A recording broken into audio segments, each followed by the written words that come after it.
너한테 미안한 건 내가 내 딸이라는 사실이 아니야. 내가 둘이라는 사실이야. 속삭이듯 떨어진 이 한마디가요. 그날 밤 모든 사람의 삶을 뒤집어 놨습니다. 조용히 들으세요. 조금만 소리를 높이면 사라져야 했던 진실들이 다시 숨어버리거든요. 지은호는 카페 아지트 창고 책상에 팔을 베고 앉아 있었는데요. 아직 깨어있는 도시의 소음이 유리창을 타고 들어왔습니다. 휴대폰 진동이 짧게 울렸고 발신자는 한우진이었어요. 미국에 있다는, 그래서 당분간 못 본다던 그 친구. 화면에는 짧은 문장 하나가 떴습니다. 은호야, 우리 혈액형부터 확인하자. 농담 같았는데요. 우진의 문장은 평소와 다르게 단단했어요. 장난을 던지던 사람이 아니고 결론을 들고 온 사람 같은 느낌이었죠. 그날 오후, 이지혁은 자재 전시회 일정을 끝내고 카페로 돌아왔는데요. 은호가 종이 2장을 펼쳐놓고 있었습니다. 건강검진 결과였어요. 은호가 아주 가볍게 웃더니 말했죠. 선배, 웃지 마요. 혈액형이 흔치 않게 맞더라고요. 가볍게라고 했지만 목소리 속 떨림이 얇게 비쳤습니다. 지혁은 이유를 묻고 싶었지만 참았습니다. 대신 물 한 컵을 놓아주며 짧게 말했어요. 확인하자고 하니까 확인하자. 그 시각 고성희는 하늘건설 사무실에서 박진석과 짧은 통화를 끝냈습니다. 말은 덤덤했지만 손끝은 약간 굳어 있었어요. 네, 회장님. 아이 문제는 제가 정리합니다. 전화를 끊고 난 뒤 책상 서랍에서 오래된 봉투를 하나 꺼냈는데요. 봉투 표면에 기름 얼룩처럼 번진 날인이 보였어요. 체리 모양 빨간 점. 성희는 아주 오래전부터 감추어온 이야기를 오늘만큼은 더 꽉 눌러 담아야겠다고 생각했습니다. 밤이 깊을수록 진실은 가까워지더라고요. 우진이 한국에 들어와 있었어요. 공항에서 바로 성재의 집 앞으로 향했다가 문 앞에서 한참을 망설였죠. 결국 종을 누르자 성재가 나왔습니다. 김준호? 아니, 한우진 맞지? 우진은 잠시 멈칫하더니 고개를 끄덕였어요. 성재의 뒤에서 고성희가 나타났고 눈이 딱 멎었습니다. 엄마. 그 한마디에 거실 공기가 얼었습니다. 성희의 표정은 살짝 무너졌다가 다시 완벽하게 정리됐어요. 이 시간에 웬일이니? 우진의 시선이 흔들리지 않았습니다. 엄마, 간이식 말이에요. 전 이미 대상자에서 제외됐다는 거 알고 있었어요. 그래서 날 미국으로 보낸 거죠. 성희는 한치도 물러나지 않았고 차분하게 받아쳤습니다. 살리려고. 그게 엄마다. 우진이 고개를 저었죠. 누굴요? 나를요? 아니면 은호를요? 다음 날, 은호는 병원 체열실에서 우진과 마주 앉아 있었습니다. 두 사람은 말없이 팔을 내밀고 피가 조금씩 빠져나가는 동안 서로의 눈을 피했어요. 간호사가 확인지를 건네줬고 우진이 먼저 읽었습니다. 형질, 부합. 은호가 시선을 올렸고 우진은 숨을 고르며 덧붙였죠. 우린 이란성 쌍둥이래. 말은 담담했는데 그 담담함을 만들기까지 시간이 꽤 들었겠구나 싶더라고요. 은호가 낮게 웃었습니다. 그래서 어릴 때부터 그렇게 익숙했나 보네. 너랑 있으면 괜히 안심되는 거.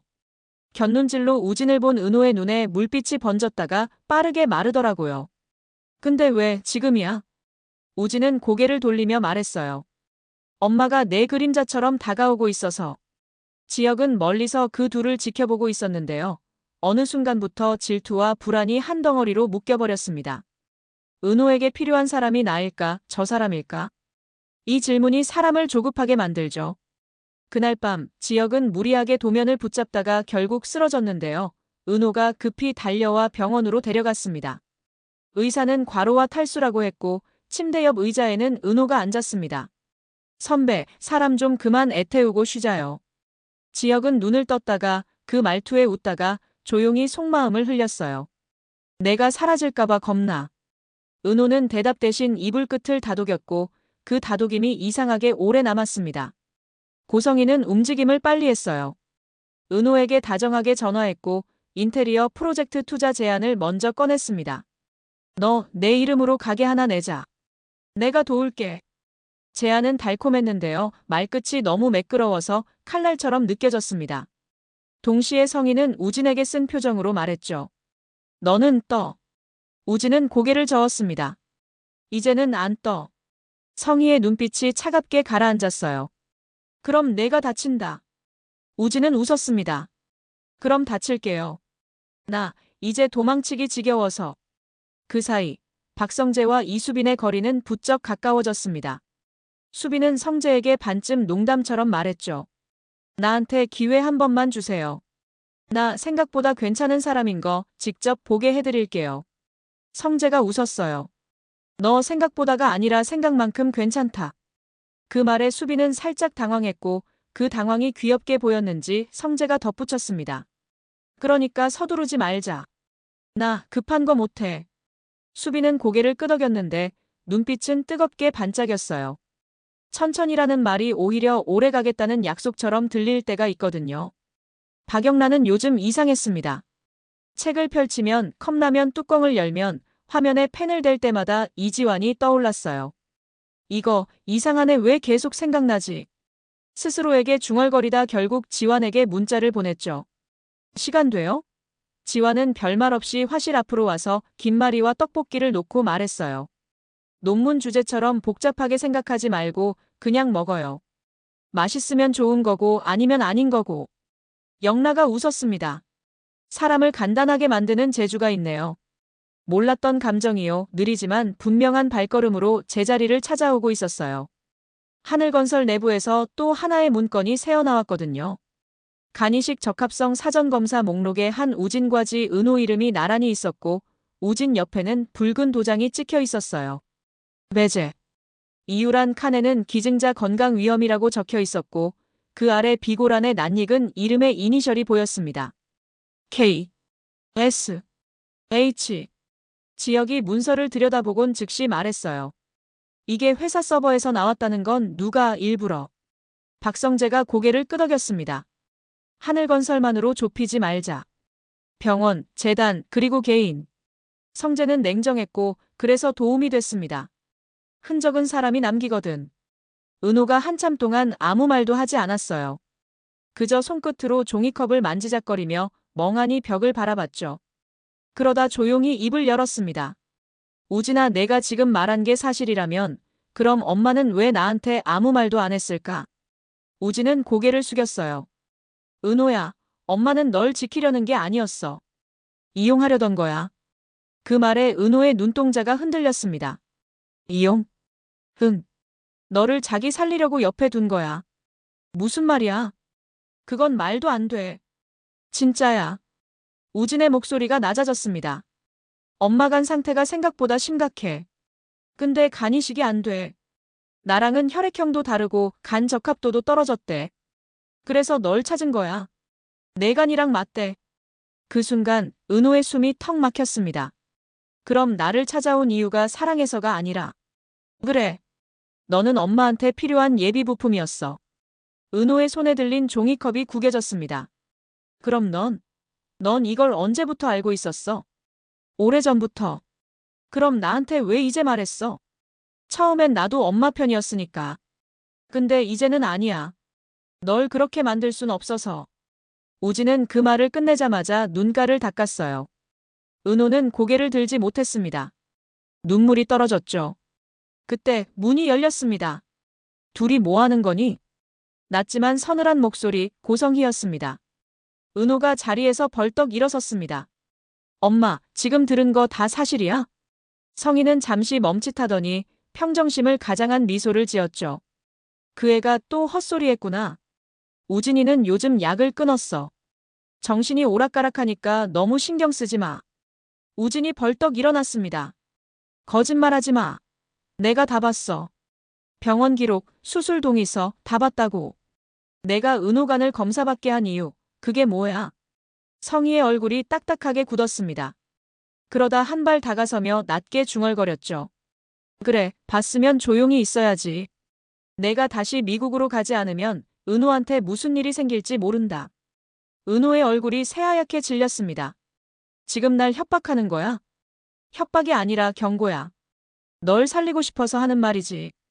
은호는 더 이상 말을 잇지 못했습니다. 방 안 공기가 얼어붙었어요. 그때 우진이 웃었습니다. 넌 엄마 아니야. 그냥 괴물이야. 성희의 손이 떨렸습니다.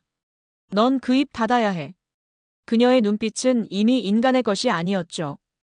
은호는 그제야 모든 걸 깨달았습니다. 엄마의 친절, 따뜻한 손길, 그 모든 게 다 계산된 연기였다는 걸요. 나한테 다가왔던 이유가 살고 싶어서였구나. 은호야. 아니, 엄마라고 부르지 않을래. 은호의 말이 공기 중에 퍼졌습니다. 성희의 눈에서 처음으로 미세한 흔들림이 보였지만 곧 차갑게 식어버렸습니다. 그래, 좋다. 그렇게 말하고 싶으면 해. 그 대신 성희는 천천히 은호의 얼굴을 바라보며 속삭였어요. 넌 이제 내 옆에서 벗어날 수 없어. 넌 내 몸의 일부니까. 그 말과 함께 방 안 공기는 완전히 무너졌습니다. 은호의 눈에서는 눈물이 터져나왔고 우진은 은호를 감싸 안았죠. 그러나 문틈 사이 성희는 미세하게 웃고 있었습니다. 그 미소 속엔 섬뜩한 예감이 있었어요. 은호야, 이제 넌 내 거야. 내가 숨쉬는 그 순간까지. 한편 지혁은 이상철과의 거리를 좁히려고 집을 찾았습니다. 상철은 말없이 문을 열어주고 상 위에 콩나물국을 올렸어요. 밥 먹고 말하자. 밥을 한 숟갈 삼키고 나서야 상철이 입을 열었습니다. 아버지가 자꾸 틀릴 때가 있었다. 근데 돌아오려고 했다. 지혁은 그 말을 가만히 들었습니다. 나도 틀렸어요. 근데 돌아오려고요. 두 사람의 말은 엉성했지만 그 엉성함이 오히려 진심이었어요. 김다정이 주방에서 눈을 훔치며 말했죠. 둘 다 밥 많이 먹어. 오늘만은 싸우지 말고. 다음 날 고성희는 결심을 굳혔습니다. 은호에게 큰돈이 드는 투자 계약서를 건네며 말했죠. 도장 찍어. 내 이름으로 시작해.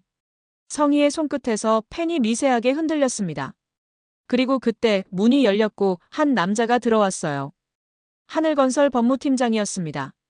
이 계약서는 오늘로 보류합니다. 성희가 그를 노려봤고 법무팀장은 아무렇지 않게 덧붙였죠. 내부 컴플라이언스 이슈가 있어서요. 기증자 적합성 검토 관련. 성희가 미소를 얹었습니다. 그래요? 그럼 내일 다시 합시다. 그러나 미소 뒤편에서 싸늘한 결심이 단단해지고 있었어요. 사건은 생각보다 빨리 폭발했어요. 하늘건설 로비에 기자들이 몰렸고 간이식 적합성 조작 의혹이란 자막이 돌아다녔습니다. 누군가 내부 문건과 과거 병원 기록을 포개 시간선을 만들어 배포했더라고요. 박진석은 침묵했고 고성희는 법무 대응을 지시했고 그 사이에서 박영란은 펜을 들었습니다. 엄마, 난 엄마가 틀릴 때도 사랑하려고요. 근데 지금은 틀렸어요. 성희가 딸을 똑바로 보며 낮게 말했죠. 큰 사람 되려면 더러운 일도 배우는 거야. 영라가 고개를 저었습니다. 아니요. 큰 사람은 더러운 일을 못 견뎌요. 지환이 그 말을 듣고서 눈을 감았다가 떴어요. 지키고 싶은 마음이 사람을 더 용감하게 만들 때가 있거든요. 영라 씨, 나 여기 있어요. 어디 안 가요? 이 와중에 박성재와 이수빈은 약속을 잡았습니다. 근사한 레스토랑 대신 동네 분식집으로요. 수빈이 젓가락으로 떡볶이를 집어 올리다가 말했죠. 나 겉으로는 아끼는 척하면서 사실은 다 얻고 싶은 스타일이거든요. 성재가 웃었습니다. 그걸 사람들이 보통 솔직함이라고 부르더라. 수빈이 잠깐 멈추더니 붉어졌어요. 그럼 솔직해질게요. 나 당신 좋아요. 성재가 고개를 끄덕였고 그 단순한 끄덕임 하나가 수빈을 한참 동안 웃게 만들었습니다. 근데 천천히 가자. 네. 대신 뒤로는 안 가요. 밤이 되었고 우진이 움직였습니다. 그는 은호에게 전달할 영상과 문서를 챙겨 성희를 만나러 갔어요. 그곳은 재단이 운영하는 작은 갤러리였고 불 켜진 전시실 뒤편 사무실에 성희가 혼자 앉아 있었습니다. 우진이 문을 닫고 말했죠. 엄마, 그만하자. 성희가 미소를 지었습니다. 넌 날 너무 쉽게 보네. 제가 쉽게 본 건 엄마의 끝이에요. 엄마 끝은 언제나 살리려 했다 딱 거기서 멈추거든요. 성희의 눈빛이 흔들렸고 아주 조용히 지갑에서 오래된 사진을 꺼냈습니다. 아기 2명, 팔목에 체리 모양 빨간 점이 하나씩 찍혀 있었어요. 처음부터 둘이었어. 근데 내가 살릴 수 있었던 건 하나였지. 그 선택, 왜 내가 대신 갚아야 하죠? 엄마라서. 우진은 고개를 저었습니다. 나도 아들이라서요. 그래서 멈춰요. 그때 문 바깥에서 인기척이 났고 성희가 쉿하고 입술을 가리켰죠. 오늘 밤은 내가 이겼다. 근데 전쟁은 길어. 우진은 미소 없이 대답했습니다. 전쟁 말고 가족을 하자. 그날 새벽 카페 아지트 문틈으로 익명의 봉투가 밀려 들어왔습니다. 지혁, 은호, 우진, 성재, 수빈, 지완, 영라 이름이 적힌 포스트잇이 차례로 붙어 있었어요. 봉투 속엔 USB 하나와 짧은 메모가 있었습니다. 사람을 바꾼 건 의사가 아니라 서류였어. 서류를 바꾼 건 권력을 만든 건 두려움. 그리고 마지막 줄. 두려움은 사랑으로만 이긴다. 메모 필체는 생경했는데 좌측 아래 모서리에 작게 제의가 찍혀 있었어요. 정호영. 오래전 하늘건설의 진짜 키였던 그 이름. 모두가 서로 눈을 마주쳤고 동시에 말이 없어졌습니다. 때로는 침묵이 가장 큰 합이거든요. 아침, 이상철은 작업복을 챙기며 지혁에게 말했어요. 아버지라는 자리, 가끔은 미안하다는 말부터 해야 된다. 지혁은 고개를 끄덕였습니다. 아들 자리도 마찬가지예요. 미안해요. 두 사람은 어색하게 웃었고 김다정이 손에 도시락을 들고 나와 등짝을 툭 쳤죠. 둘이 말 길게 하면 또 싸우니까 밥으로 끝내. 오후 하늘건설 임시 간담회. 쏟아지는 질문 속에서 박진석은 단호하게 말했어요. 의혹, 내부 감사로 확인하겠다. 그 말 뒤에 한 박자 쉬고 덧붙였죠. 가족 문제는 회사가 다루지 않는다. 회사의 말은 늘 이렇게 차갑죠. 그런데 그때 기자석 뒤에서 한 목소리가 작게 터졌습니다. 가족이 회사 만든 건 맞잖아요. 침묵이 흘렀고 모두가 고개를 돌렸죠. 박영라였습니다. 그녀는 떨리는 목소리로 계속했어요. 그래서 저는 제 이름으로 살 거예요.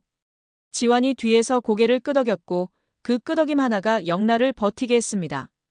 해가 기울 무렵 우진은 은호에게 전화를 걸었습니다. 오늘 밤 마지막 퍼즐 가져가. 장소는 아지트 뒷골목 작은 창고. 은호가 도착했을 때 우진은 USB를 건넸습니다. 간이식 목록 원본, 엄마 서명 없는 버전. 그리고 고모가 남긴 육성. 고모? 엄마의 언니. 플레이를 누르자 낮고 쉰 목소리가 흘러나왔습니다. 아이 둘은 함께 가야 했다. 근데 누군가 종이를 바꿨다. 그날 밤 붉은 도장을 찍은 손 왼손이었지. 은호가 숨을 멈췄고 우진은 아주 조용히 덧붙였어요. 박진석 왼손잡이. 순간 모든 퍼즐이 맞아드는 소리가 들린 듯 했습니다. 살아남기 위해 선택하고 선택을 위해 서류를 바꾸고 나서 평생을 덮어야 했던 사람들. 은호의 눈빛이 단단해졌어요. 그럼 엄마도 피해자였을까? 가해자였을까? 우진이 고개를 저었습니다. 둘 다였겠지. 근데 지금은 우리부터 살자. 같은 시간 지혁은 성재와 함께 회사 지하 기록실 앞에 서 있었어요. 성재가 카드를 대며 말했죠. 이제는 정면으로 가자. 문이 열리고 오래된 상자들이 모습을 드러냈습니다. 둘은 필요한 것만 챙겼고 돌려놓을 것도 그대로 뒀어요. 지혁이 말했습니다. 복수보다 복구를 하자. 성재가 웃었죠. 너 가끔 너무 멋있다. 가끔만? 그래, 자주. 둘의 농담은 짧았고 그 짧음이 오히려 마음을 편하게 했어요. 밤 11시 모두가 카페에 모였습니다. 은호, 우진, 지혁, 성재, 수빈, 지완, 영라. USB를 꽂고 육성 파일을 다시 틀고 문건을 한 장씩 넘겼습니다. 서로가 서로의 손등을 스치며 확인했고 어느 순간 아무도 울지 않았습니다. 울음 대신 결심이 조용히 방안을 채웠거든요. 그때 카페 문이 조용히 열렸고 고성이가 들어왔습니다. 그녀는 아무도 탓하지 않는 표정으로 말했어요. 끝내자. 은호가 고개를 들었습니다. 끝내요. 근데 엄마부터. 지은호는 말이 안 나왔는데요. 침을 한번 삼키고 겨우 물었어요. 그럼 나를 다시 찾은 이유가 정말 그거였어? 한우진은 고개를 아주 천천히 끄덕였고요. 나랑은 안 맞는데 너랑은 잘 맞는데.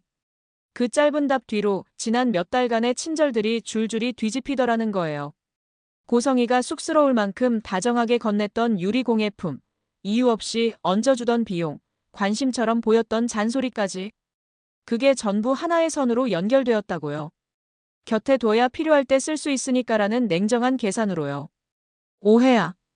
엄마가 얼마나 너를 걱정했는데. 이건 우연이 아니죠.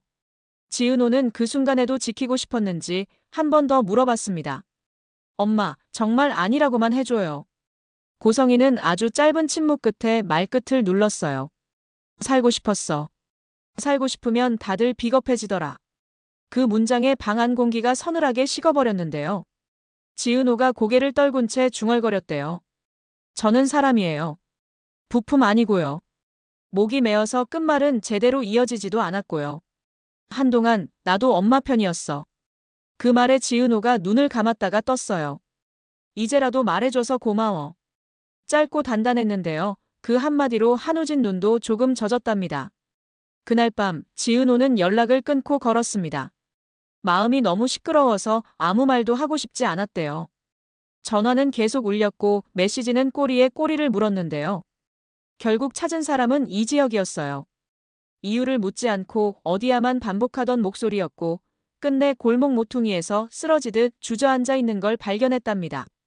지은호가 겨우 한마디 했대요. 사람은요, 예비가 없는데요. 그러자 이지혁이 담담하게 받아줬대요. 그래서 내가 더 소중하지. 그 한마디가 엉켜있던 숨을 풀어줬다고요.